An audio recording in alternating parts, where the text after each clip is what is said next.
guys, welcome back to Archika's Cocoa channel. So I'm back with my another video. So as you know the title given, I'm going to make chocolate lava cake at home. So before starting, like and share, subscribe to my YouTube channel. The ingredients are the 1 glass of water I have taken, and I have taken 1 tablespoon of oil, and the mixture I have taken 2 cups of mixture. The mixture which I am using, that is given on the screen. So after this we will put oil into the mixture and mix the batter properly. You should mix the batter properly. If you will not mix the batter properly, so the batter would be not so much fluffy. Your cake will be not so much fluffy. So I'm mixing the batter properly, as you can see it.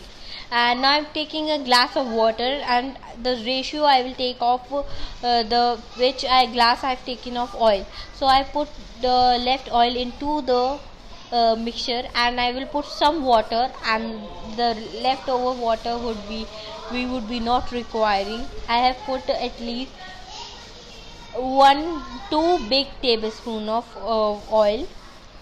The measuring which comes, that I have used.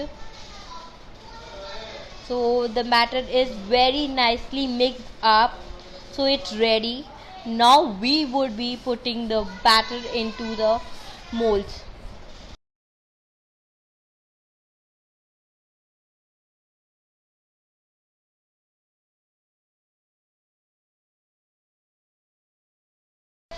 So now I have brought the molds which I am requiring for the mixture putting into this. These are the molds which I have brought.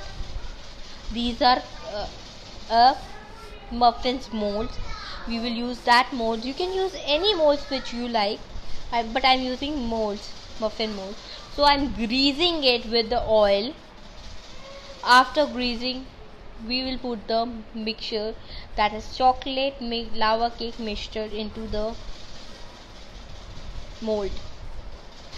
So with the help of tissue on the edges which is part of the mixture, so we will remove that mixture from the edges, and we will now start baking. Before baking, we will preheat the oven. So I have done at 20 minutes. I am preheating the oven. After 15 minutes later, so now I'm putting molds into the oven, as you can see it. Now I will bake my cake, chocolate lava cake, properly. So I'm baking my chocolate lava cake. As you can see, I'm setting the timer and everything, and meanwhile sometime I'm checking it said it is cooking or not, and it is cooked or not properly. As you can see, it has been cooked up properly. So I am taking out one by one and putting into the plate chocolate lava cake with the help of a spoon. I am putting. So these are ready. So I will sprinkle some sugar powder upon it, and I'm cutting it. As you can see, little bit lava is coming out. As you can see, please like.